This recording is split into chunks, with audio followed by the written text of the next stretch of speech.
오늘 우리에게 주신 하나님 말씀을 함께 봉독하겠습니다. 구약의 말씀 창세기 25장 29절부터 34절까지 말씀입니다.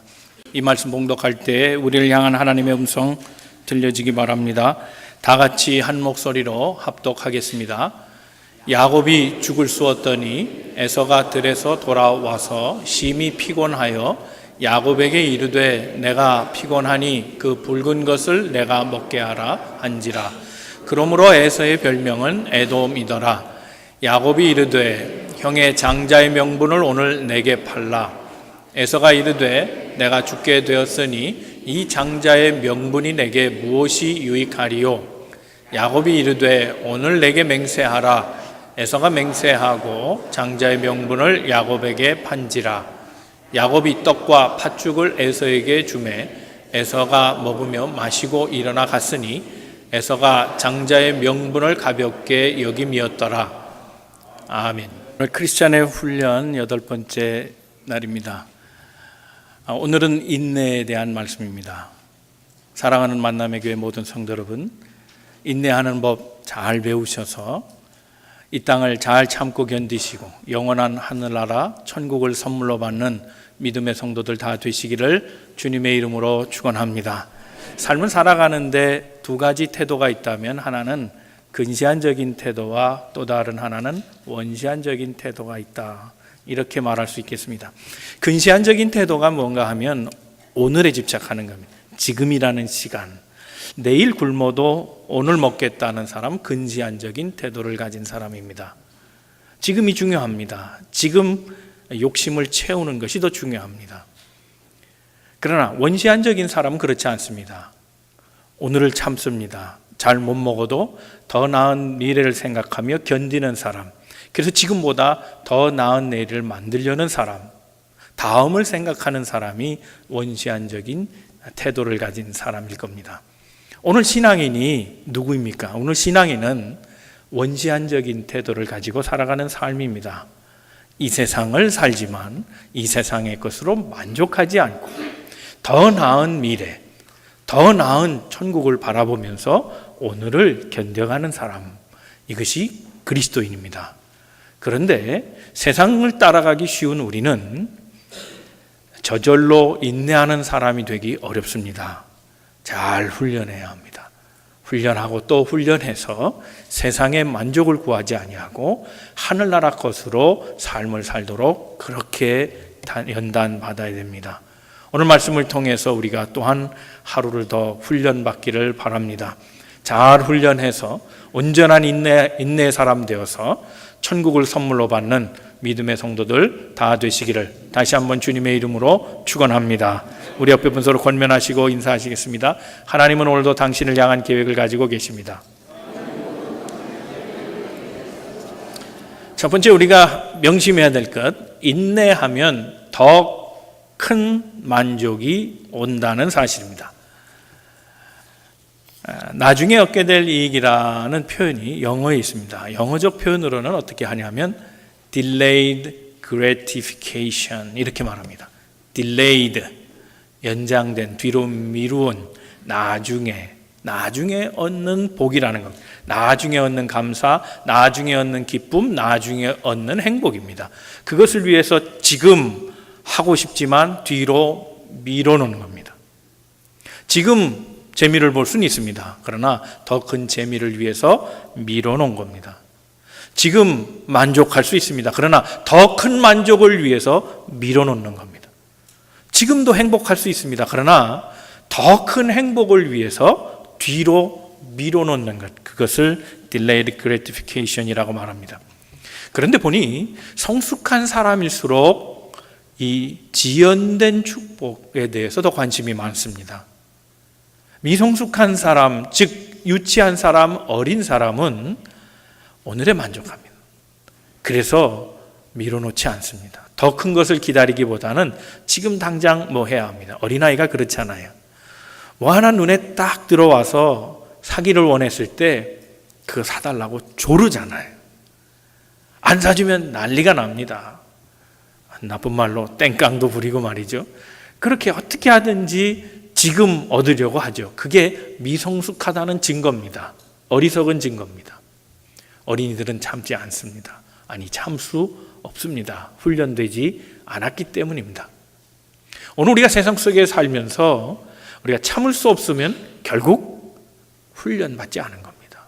그걸 자꾸 참아내도록 훈련해야 합니다.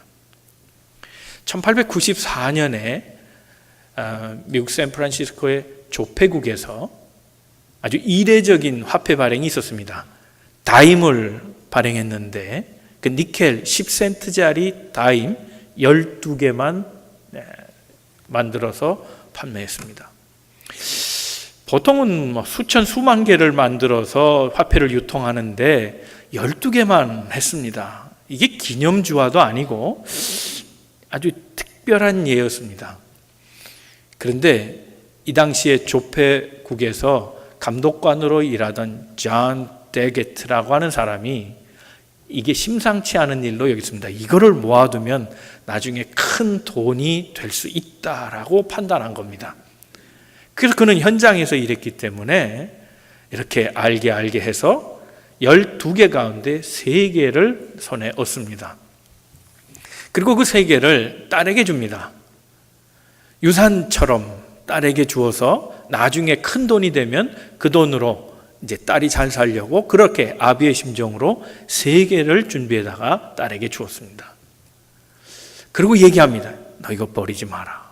이거 쓰지 마라. 이게 언젠가는 엄청난 가치가 될 거다. 잘 보관해라. 그랬는데 이 딸의 이름은 헤일리입니다. 이 헨리가 그만 아빠의 말을 들었음에도 불구하고 가게 앞을 지나다가 아이스크림이 먹고 싶어서 팔았답니다. 판 게 아니죠. 바닐라 아이스크림하고 바꿔 먹었습니다. 그렇게 해서 잊혀진 듯 했습니다. 약 90년가량이 흐른 1981년에 시장에 나왔습니다.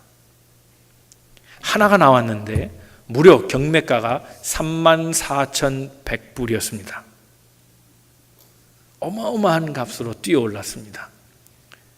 이 경매 이후로 세상에 이 12개밖에 없는 다임, 이것에 대한 소문이 퍼지면서 수집가들의 관심을 샀습니다. 그래서 천정부지로 올라가기 시작했습니다. 이 세계 현재 남아있는 다임은 12개 중에 10개가 남았고 그 중에 몇 년 전에 팔린 최고가는 200만 불이 넘었습니다. 놀라지도 않으시네요. 10센트가 200만 불이 넘어간 겁니다. 아이들은 참아야 되는 이유를 모르고 참아야 되는 그 다음에 오는 좋은 가치를 알지 못합니다. 경제 원리도 똑같습니다.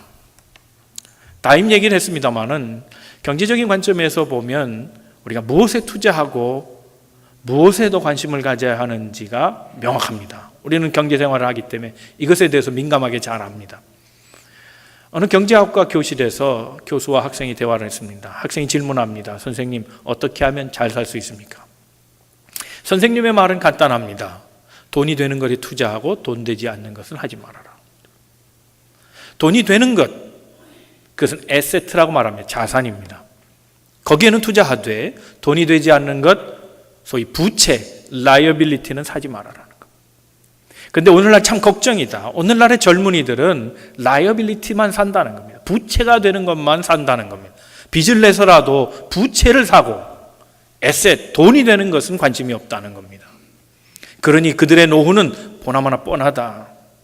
너희들이 만약 그렇게 살면 너희들 노후가 어려워질 거다. 그렇게 충고했습니다. 학생이 다시 질문합니다. 그렇다면 라이어빌리티, 부채는 뭐고 에셋, 자산은 뭡니까? 부채란, 라이어빌리티란 돈이 점점 가치를 잃어가는 것을 말한다는 겁니다. 시간이 갈수록 돈이 안 되는 것, 그걸 사면 안 된다는 겁니다. 예를 들어 자동차가 그렇습니다. 3만 불짜리 자동차를 오늘 사서 내일 팔면 2,000불이 깎입니다. 1년, 2년, 3년, 5년 정도 타면 반도 안 됩니다. 값이. 점점 돈의 가치는 줄어든다는 겁니다. 컴퓨터를 1,000불짜리를 사도 만장 거라지 세일에 나오면 10불입니다. 100불짜리 옷을 사도 딱 한 번만 입었어도 만장 기금에 내놓으면 1불밖에 안 됩니다. 2불 달래면 안 삽니다. 우리 교인들은 얼마나 후한지 다 깎아줘서 1불, 다 1불에 줘요. 100장 팔아야 100불이에요. 모든 것이 다 그렇다는 겁니다. 젊은이들이 좋아하고 있는 것, 사고 싶어 하는 것, 셀폰, 오디오 기기, 자동차, 집, 다 그렇다는 겁니다. 다 빚으로 산다는 겁니다. 그렇다면 나중에 어려워질 거라는 겁니다. 돈의 가치를 점점 잃어가는 것에 투자하니 잘 살 수 있겠는가? 선생님, 그러면 자산은 뭡니까? 에셋은 뭡니까? 선생님 가르치기를 3가지 정도 꼽습니다. 집, 주식, 가치를 내는 기업. 이것은 투자하라는 겁니다. 단기간에 투자하면 망할 수도 있다. 그러나 10년, 20년, 30년 두고 보면 집도 재산이 될 수 있고 가치가 올라간다. 좋은 주식도 오래 두면 반드시 돈이 된다. 그리고 수익이 나는 기업은 계속해서 이윤을 창출한다는 겁니다. 그런 것에 투자해야 된다. 쓰고 싶다고 다 쓰지 말고 갖고 싶다고 다 소비하지 말아라. 그렇게 쓰고 소비하면 가난해진다는 거예요. 좀 더 참고 당장은 돈이 안 돼도 기다리면 뒤에 delayed gratification, 더 좋은 만족이 온다는 겁니다. 여러분, 이것은 신앙의 원리와 다르지 않습니다. 이 땅에 다 하잘 것 없고 보잘 것 없고 대단한 게 아닙니다. 그런데 우리는 이 땅에서 만족을 얻으려고 합니다. 그러나 우리가 만족을 지금 얻으면 후에 만족이 없을 수 있습니다. 더 큰 만족을 얻을 수 있음에도 불구하고 오늘의 만족으로 끝나버리고 이 땅의 만족으로 삶을 마감할 수밖에 없을 겁니다. 더 가치 있는 일에 투자하십시다. 더 영적인 일, 영원한 상급, 하늘나라, 그것과 비교할 것이 무엇입니까? 우리 신앙인은 그것을 참고 기다리며 그 미래에 투자하는 사람들입니다. 오늘도 씨 하나를 심는 심정으로 믿음의 길을 걸어가시되 세상의 것 잘 참아내시고 영원한 하늘나라 소망 두고 투자하는 믿음의 성도들 다 되시기를 주님의 이름으로 축원합니다. 두 번째 생각할 것은 현재 만족을 위해 미래를 희생하며 살지 말라는 겁니다. 지금 만족하면 미래를 망칠 수 있습니다. 우리 할아버님 때, 그렇죠? 지금 80, 90 되신 분들 때를 보면 이분들은 다 어려운 시대를 겪었습니다. 일제시대 정말 힘들었죠. 주권도 그리고 경제도 뭐 하나 만족한 때가 아니었습니다. 6.25, 어떤 분은 모든 걸 다 잃었습니다. 가족까지 잃은 분들이 있습니다. 비참한 시간들을 보냈고 60년대까지 적어도 보릿고개 걷는 사람들이 많습니다. 우리 어린들은 가지고 싶어도 못 가졌습니다. 너무 가난했기 때문입니다. 자식을 생각하면 자신들도 먹기 벅찬데 쓸 수 없었습니다. 모으고 아끼고 그래서 살림을 꾸려왔습니다. 그래서 죽을 만큼 돼서 TV 사놓고 집 사놓고 자동차 사놓고 그 혜택을 그 다음 세대가 누리고 있습니다. 그 다음 세대는 그저 다 저절로 얻은 거로 생각합니다. 태어나자마자 집안에 TV가 있습니다. 어른들은 꿈에도 못 꿨던 TV, 갖고 싶어도 못 가졌던 TV를 요즘 시대는 당연하게 생각합니다. 자동차도 당연히 있는 걸로 생각합니다. 어디서 뚝 떨어져 갖고 태어나면 다 집마다 자동차가 있는 줄로 생각합니다. 노력해서 얻은 게 없습니다. 궁핍함이 없으니 만족도 없습니다. 그러니 만족을 더 찾다가 보니 더 좋은 차, 더 맛있는 음식, 계속해서 소비를 생각하며 살아갑니다. 참지 않습니다. 여러분, 우리의 다음 세대는 또 어떨 것 같습니까? 우리의 다음 세대는 지금보다 더 참아낼까요? 더 아끼고 더 절약할까요? 더 나은 미래를 위해서 견디고 인내하는 사람들 될까요? 아닙니다. 장담할 수 없습니다. 어쩌면 더 아닐지 모릅니다. 용서하시기도 없이 이혼의 문제가 그렇지 않습니다. 옛날 할아버지 할머니들 이혼 자체를 몰랐습니다. 그러면 안 되는 줄 알았습니다. 그저 자식들 보고 참았습니다. 그래야 되는 줄 알고 살았습니다. 오늘 같으면 그게 가능합니까?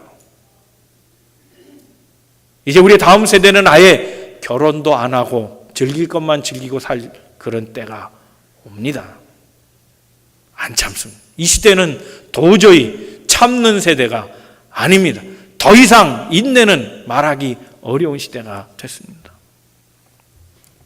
그러나 이런 과정에 중요한 것을 놓치고 있습니다. 현재를 만족하면 미래는 망칠 수 있다는 생각을 못하고 있습니다. 성경에는 오늘 만족하고 내일 망쳐버린 인생이 수도 없이 기록되어 있습니다. 심지어는 이 땅의 첫사람이 그랬습니다. 성경에 나온 첫 번째 인물 하와가 그랬습니다. 하와, 이브. 이 하와는 모든 것을 가진 여자였습니다. 자기를 돌봐주는 하나님이 계십니다. 자기만 사랑해주는 그런 남편이 있었습니다. 이 말에 동의하시죠? 자기만 사랑해주는 남편. 그땐 남자가 또 없었어요. 그렇잖아요. 비교할 게 없잖아요. 얼마나 감사해요. 남편도 그렇잖아요. 바람필 여자가 없으니 얼마나 행복해요. 아내로서 정말 행복한 거예요. 바람필 여자가 주변에 없다는 건 여자로서는 정말 행복한 거 아니겠어요? 날씬한 여자랑 비교 안 해도 돼. 혼자밖에 없으니까요. 이웃집 부엌이 몇 개짜리래 그런 거 비교할 이유도 없고요. 무슨 집에 가 무슨 대학을 갔고 남편이 승진을 했느니 어쩌니 그 비교할 것도 없잖아요. 못생겼느니 잘생겼느니 그런 말 들을 이유도 없고 얼마나 행복해요. 다 가졌어요. 거기다가 최고의 뷰를 자랑하는 집을 가졌어요. 에덴 동산에 살잖아요. 뷰값만 따져도 몇백만 불은 될 것 같아요. 행복하지 않을 이유가 있나요? 하나님 다 주셨어요. 그런데 딱 한 가지 말씀하신 게 있어요. 선악과는 먹지 마라. 그런데 이 어리석은 여인이 그거 하나 못 참았어요. 다 누릴 수 있었는데 뱀의 간교한 꼬드김 거기에 넘어가서 선악과를 따먹은 다음에 모든 걸 다 잃어버려요. 에덴에서 쫓겨나는 인생이 되고 말았습니다. 사울이 그렇습니다. 사울이 블레셋과 전쟁할 때 블레셋이 코앞에 왔습니다. 전쟁에 나가야 합니다. 그러나 그들에게는 전쟁에 나가기 전에 꼭 해야 될 일이 있습니다. 예배 드리는 겁니다. 선지자가 기도해야 합니다. 그런데 선지자가 지금 주변에 없습니다. 기다렸는데 오지 않습니다. 적군은 코앞에 있습니다. 나는 못하랴 생각하고 건방지게 혼자 예배를 드립니다. 하면 안 되는 일인데 그거 조금 기다리는 걸 못했습니다. 후에 선지자가 와서 야단합니다. 그 야단 맞으면서 한 얘기가 뭡니까? 내 왕위는 이제 끝났다 였습니다. 그 조금의 기다림 그걸 참지 못해가지고 왕자를 놓친 겁니다. 다윗도 그랬습니다. 다윗은 그 잠깐의 외로움, 그 육신적 외로움 그것을 견디지 못해서 밧세바를 넘봅니다. 잠깐의 충족은 있을지 모릅니다. 그러나 그때부터 성경은 그에게 엄한 저주를 내리고 있음을 봅니다. 내 칼이 내 집안에서 떠나지 아니하리라 그랬습니다. 그 육신의 욕망, 성적인 욕망 그거 조금 참지 못해서 집안의 평화를 영원토록 뺏긴 겁니다. 모세가 그렇습니다. 모세는 왕자였습니다. 최고의 왕은 못 돼도 분봉왕 정도는 할 수 있는 귀족 가문이었습니다. 그는 왕가의 신분이었지만 그 혈기, 그거 조금 참지 못해서 주먹 한 번 휘둘렀다가 사람 죽이고 모든 지위와 권한, 그 모든 재산을 다 빼앗기고 광야로 도망갑니다. 이스라엘 백성을 구원해서 그리고 광야에서 가나안 땅으로 갈 때도 그는 참지 못했습니다. 백성이 물이 없어 원망할 때 그는 화가 나서 반석을 2번 때렸습니다. 아마 거듭 때렸을 겁니다. 화가 나서 때렸습니다. 그 그걸 참지 못해서 그는 그 가나안 땅의 최고 좋은 땅 청약 1순위를 뺏겼습니다. 아예 못 들어갑니다. 넌 들어갈 수 없다. 누가 봐도 VIP고 누가 봐도 1인자고 누가 봐도 가장 먼저 좋은 자리를 차지할 사람입니다. 그러나 그는 곧 조금의 인내함이 없어서 다 빼앗기고 말았습니다. 신약에 오면 유다가 그랬습니다. 가룟 유다는 은 30, 그 잠깐의 만족과 잠깐의 편의를 제공할 소량의 돈, 그것 때문에 예수를 팔고 맙니다. 결국 그는 자기 심령의 화살을 맞고 목매어 죽습니다. 아나니아 삽비라가 그랬습니다. 초대교회가 한창 부흥할 때 바나바가 전 재산을 하나님 앞에 내놓습니다. 그를 칭송하는 걸 보니 자기도 그러고 싶었습니다. 전 재산을 약속했다가 일부를 숨겨놓고 전부라고 말하고 거짓말하는 순간 그는 죽었습니다. 돈의 욕심, 그 조금의 욕심을 참지 못하다가 결국 영원한 생명을 놓쳐버린 겁니다. 예수님이 가르쳐 주신 비유, 그건 인생의 비유입니다. 그 중에 탕자의 비유가 있습니다. 탕자는 둘째입니다. 그는 아버지에게 유산을 요청합니다.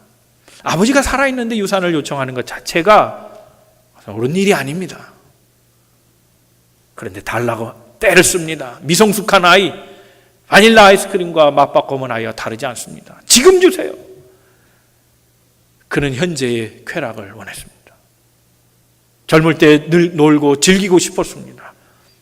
억지로 아비의 돈을 가져다가 먼 타국에서 몇 날 못 되어 다 탕진하고 거지 신세가 되고 맙니다. 현재의 만족함으로 미래를 잃어버린 어리석은 사람들, 이게 성서에는 너무나 많은 기록을 갖고 있습니다. 사랑하는 성도 여러분, 오늘 우리가 세상에서 만족할 수도 있지요. 전혀 재미를 보지 말라는 것도 아닙니다. 그러나 우리가 분명히 알아야 될 거 있습니다. 세상을 쫓아가면 하늘나라 것을 잃어버릴 수 있다는 사실입니다. 요한일서 2장 16절과 17절 말씀입니다. 다 같이 한번 말씀을 읽어보겠습니다. 시작. 이는 세상에 있는 모든 것이 육신의 정욕과 안목의 정욕과 이생의 자랑이니 다 아버지께로부터 온 것이 아니요 세상으로부터 온 것이라. 이 세상도 그 정욕도 지나가되 오직 하나님의 뜻을 행하는 자는 영원히 거하느니라. 아멘. 하나님의 뜻을 따라 사는 우리 모든 성도들 되시기를 주님의 이름으로 축원합니다.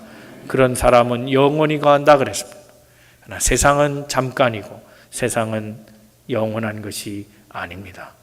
세상의 것을 따르면 성령의 것을 따를 수 없습니다. 내 계획대로 살면 하나님의 뜻을 이룰 수 없습니다. 지금 만족하면 미래의 것을 잃어버릴 수 있습니다. 그러므로 지혜롭게 오늘을 참으며 더 나은 미래를 바라보고 오늘 현실을 미래와 바꾸지 아니하며 영원한 미래에 투자하는 믿음의 성도들 다 되시기를 주님의 이름으로 축원합니다. 세 번째 생각할 것은 성령의 인도함을 받으시기 바랍니다. 오늘 본문 말씀 창세기 25장은 야곱과 에서의 이야기입니다. 야곱과 에서는 운명적으로 태어납니다. 쌍둥이였습니다. 큰 자가 에서고 작은 자가 야곱이었습니다.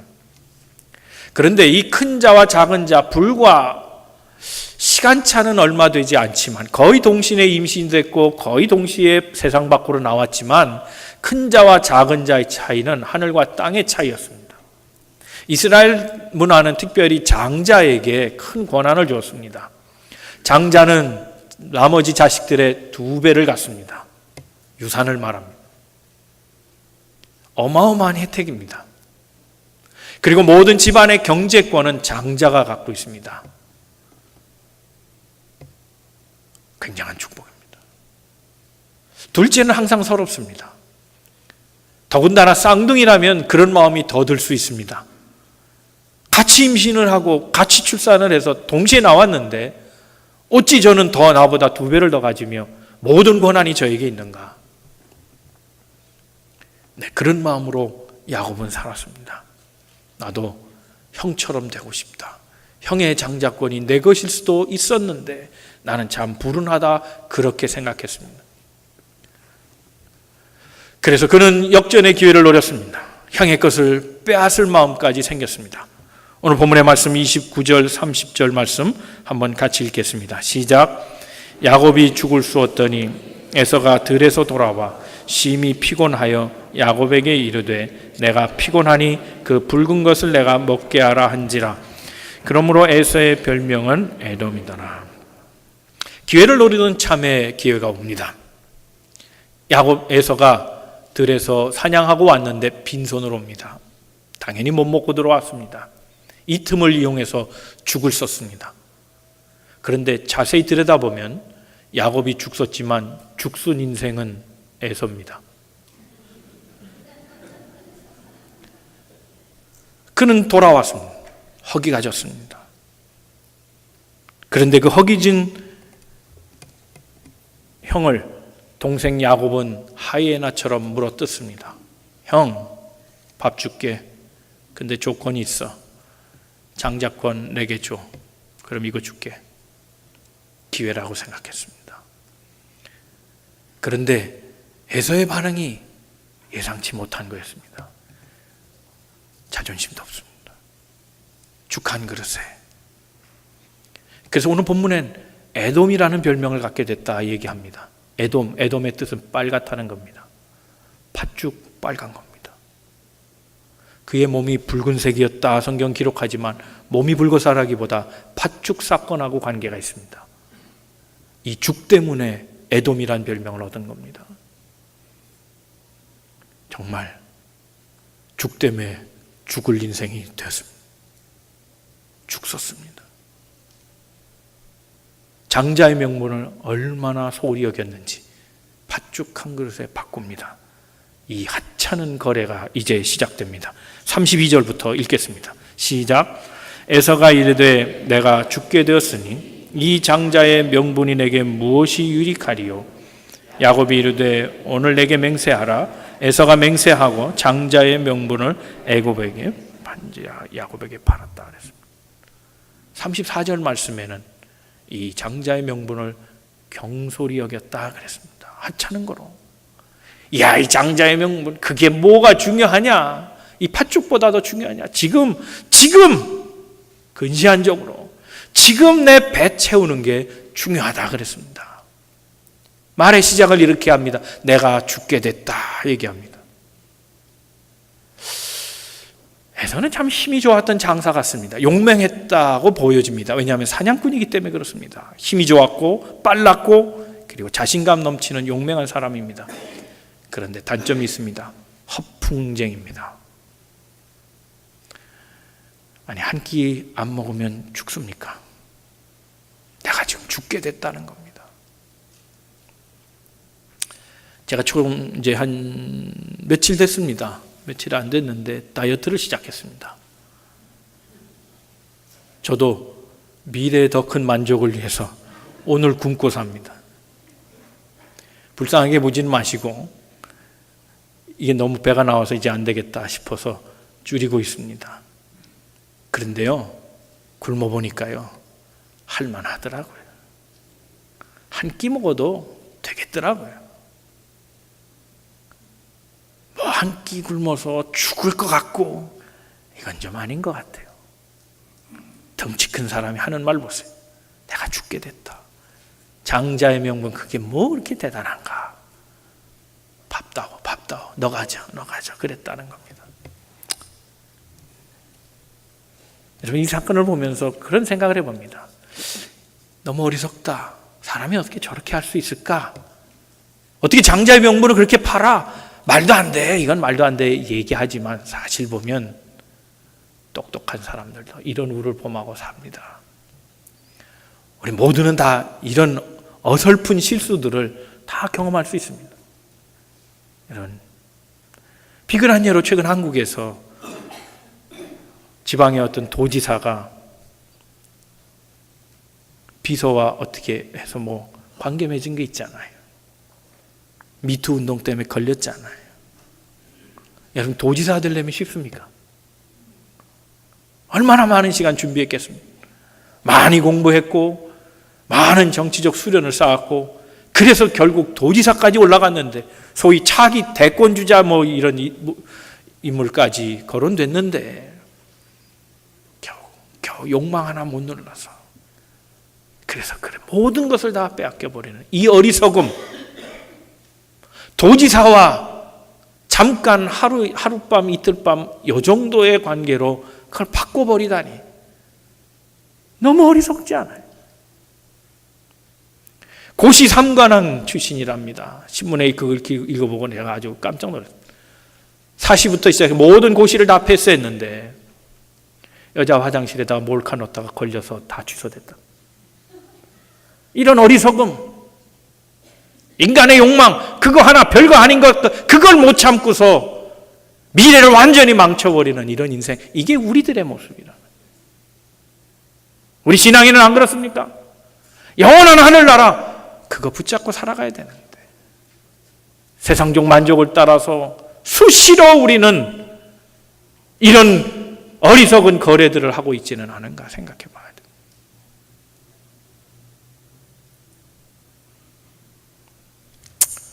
오늘 우리의 어리석음이 다 씻겨가기를 바랍니다. 우리 함께 읽은 요한일서 2장의 말씀처럼 이 세상의 정욕, 육신의 정욕, 이생의 자랑들, 이런 것에 우리의 마음을 두어서는 하늘나라 일을 감당할 수 없을 겁니다. 어떻게 하면 우리가 이런 어설픈 거래를 이겨내고 하나님의 뜻을 따라 살 수 있을까요? 어떻게 하면 우리는 현실에 만족하지 아니하고 미래를 참으면서 기다리는 사람 될 수 있을까요? 방법은 오직 하나입니다. 성령을 따라 행하는 겁니다. 육체의 소욕을 이길 수 있는 것은 성령을 따라 행하는 길밖에 없다고 성경은 가르쳐주고 있습니다. 갈라디아서 5장 16절과 17절의 말씀입니다. 다 같이 말씀 읽습니다. 시작. 내가 이르노니 너희는 성령을 따라 행하라. 그리하면 육체의 욕심을 이루지 아니하리라. 육체의 소욕은 성령을 거스리고 성령은 육체를 거스르나니 이 둘이 서로 대적함으로 너희가 원하는 것을 하지 못하게 하려 함이니라. 사랑하는 성도 여러분, 성령을 따라 살아가는 믿음의 성도들 다 되시기를 주님의 이름으로 축원합니다. 성령을 따르면 육체 소욕은 자연히 이길 수 있다는 겁니다. 그러나 우리가 자꾸 육체적 만족을 위해 살아가면 성령은 멀리할 수밖에 없다는 겁니다. 그렇다면 우리가 하나님의 자녀로서 하나님의 일을 감당할 수 없는 사람이 됩니다. 하나님, 우리가 성령을 따라 행하기를 원하십니다. 그래서 우리 세상의 일이 아니라 하나님의 일을 도모하고 살기를 원하십니다. 하나님 우리를 향한 계획이 있습니다. 그래서 저는 설교 때마다 항상 서두에 이렇게 얘기합니다. 하나님은 오늘도 당신을 향한 계획이 있습니다. 그것을 알고 살자는 겁니다. 그게 신자들의 본분입니다. 하나님의 계획을 알고 성령을 쫓아 행할 때 우리는 육신에 거슬리는 일들을 이겨낼 수 있으며 내 자신 일이 아니라 하나님의 소원을 이루어드리는 사람으로 살아가게 될 것입니다. 하나님이 우리를 성령으로 인도하시며 하나님의 뜻을 살게 하시는 이유가 뭡니까? 그 길에 들어설 때만 천국에 들어갈 수 있기 때문입니다. 결국 영생을 소망하는 자는 성령을 따라 살아야 하며 자기의 길을 포기하고 자기의 만족을 포기하고 하나님의 계획, 하나님의 소원의 입장을 맞추고 살아가는 것, 그것이 결국 영원한 미래를 선물로 받을 수 있는 믿음의 사람들의 근거가 될 수 있다는 걸 얘기합니다. 성령께서 우리 자신을 바꿔주시기를 축원합니다. 우리가 달라져야 세상의 만족보단 하나님의 뜻을 이루기 위해서 하나님의 영에 복종하고 살아야 할 것입니다. 사랑하는 성도 여러분, 마지막으로 여러분에게 또 하나 권면해 드릴 게 있습니다. 우리 물질적인 관계, 세속적인 삶, 이런 것도 잘 참아야지만 또 하나 참아야 될 것이 있습니다. 데살로니가전서 5장 14절 말씀입니다. 다 함께 읽겠습니다. 시작. 또 형제들아, 너희를 권하노니 게으른 자들을 권면하며 마음이 약한 자들을 격려하고 힘이 없는 자들을 붙들어주며 모든 사람에게 오래 참으라 그랬습니다. 게으른 자는 지도해 주십시오. 그리고 약한 자는 힘을 불어넣어 주시고, 그리고 마음이 약한 자들에게는 격려해 주십시오. 이것이 우리의 해야 될 일입니다. 그러나 이런 일을 할 때 시험에 들 수 있습니다. 하다가 말 수도 있겠죠. 그래서 인내가 필요합니다. 모든 사람에게 참아주십시오. 언젠간 변하겠지. 언젠간 달라지겠지. 사랑하는 성도 여러분, 우리 가족에 대해서도 오래 참으시기 바랍니다. 남편에 대해서, 아내에 대해서, 부모, 자식들 오래 참으십시오. 직장에서도 오래 참으십시오. 이웃도 오래 참으시고 성도와 성도끼리 오래 참으십시오. 잘 참는 성도가 하나님의 자녀입니다. 우리가 참아야 될 이유가 있느냐? 있습니다. 내가 세상을 향해 나를 관리하고 내가 참는 건 할 수 있지만 왜 내가 다른 사람의 것까지 참아야 합니까? 그 이유가 있습니까? 있습니다. 무엇 때문입니까? 하나님이 나를 참아주셨기 때문입니다.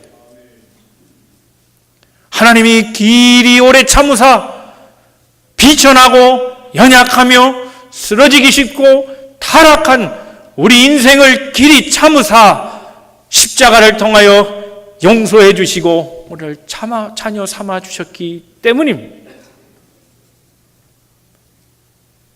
하나님이 우리를 길이 참아 주셨는데 우리가 누구에게 대해서 참지 않는다면 우리는 하나님의 사랑에 대한 이율배반자입니다.